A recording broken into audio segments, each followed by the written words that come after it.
बिल्लाहि मिनश्शैतानिर्रजीम बिस्मिल्लाहिर्रहमानिर्रहीम। हकीम मोहम्मद रियाज अब्दुल्ला दुआहा ने तो सारे दोस्तों को सलाम अर्ज करदा जी अस्सलाम वालेकुम रहमतुल्लाहि व बरकातुहू। दोस्तों,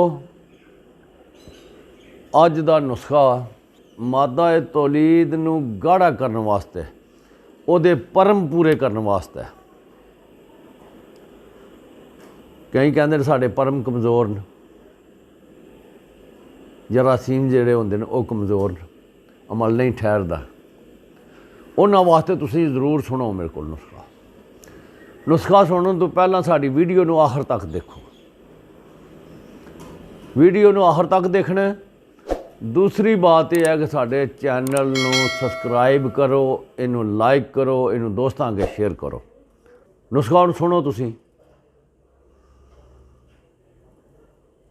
नुस्खा अक्सीर आज़म है। छोटा जिहा तुहानूं मैं दस्सन लगा क्योंकि अग्गों बनाना तुसां अपनी मिकदार दे नाल, ज़्यादा बनाओ थोड़ा बनाओ जिस तरह भी बनाओ। 20 ग्राम तुसां गोखरो लै लैना। की लैना? गोखरो, जिन्हों आखीदा पखड़ा, देसी पखड़ा। 20 ग्राम वो लै लो। 20 ग्राम तुसां लै लेना इंडियन सफैद मूसली, स्याह मूसली, संबल मूसली, 3 मूसलियाँ लै लैनी। तो दरी सुरख लैनी है, तो दरी सफैद लै लैनी है। कोंच दे बी आमदे जिस तरह राजमाई नहीं होंदी, सफैद आमदे, ये लै लैनी है। तो तुहम बनौला लै लेना। उन्होंने तुहम पंबा कहते साफ होया होंदा, बिल्कुल साफ होया होंदा, मगध पंबा वो लै लेना।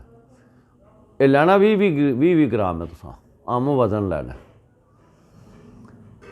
20 ग्राम फुलंजान लै लैनियां, पान दियां जड़ां। 20 ग्राम किक्कर दी फली लै लेनी है बगैर बीआं तो। ये चीज़ां लैके इन्हां कुट लैना। कुट के सफूफ तैयार कर लेना। पाउडर बिल्कुल होना चाहिए। छाननी नाल छान के रख लो कोल। इहदे आम वजन तुसीं कूजा मिश्री विच इस्तेमाल करनी है। कूजा मिश्री पा लैनी है। जिस वेले चीज़ां तैयार हो जानियां, सफूफ तैयार हो गया, कूजा मिश्री विच पै गई है। 20 ग्राम जिहड़ा छिलका इसमगोल वो पा देना विच। उन्होंने नहीं पाउडर करना, उंजे पा देना। तुहाडी दवाई तैयार हो गई। ये सफूफ मुगल्लज़ तैयार हो गया। एक तो मनी का पैदावार ज़्यादा करता है, मनी नूं बढ़ाता है, कुव्वत बख्शदा है, ताकत दिंदा है नुस्खा। 1 चम्मच सुबह दुध नाल ते 1 ही शाम, ते गां दे दुध नाल इस्तेमाल करना। ये जिहड़ा नुस्खा है इहदा 20-22 दिन का इस्तेमाल तुसां लाजमी करना है।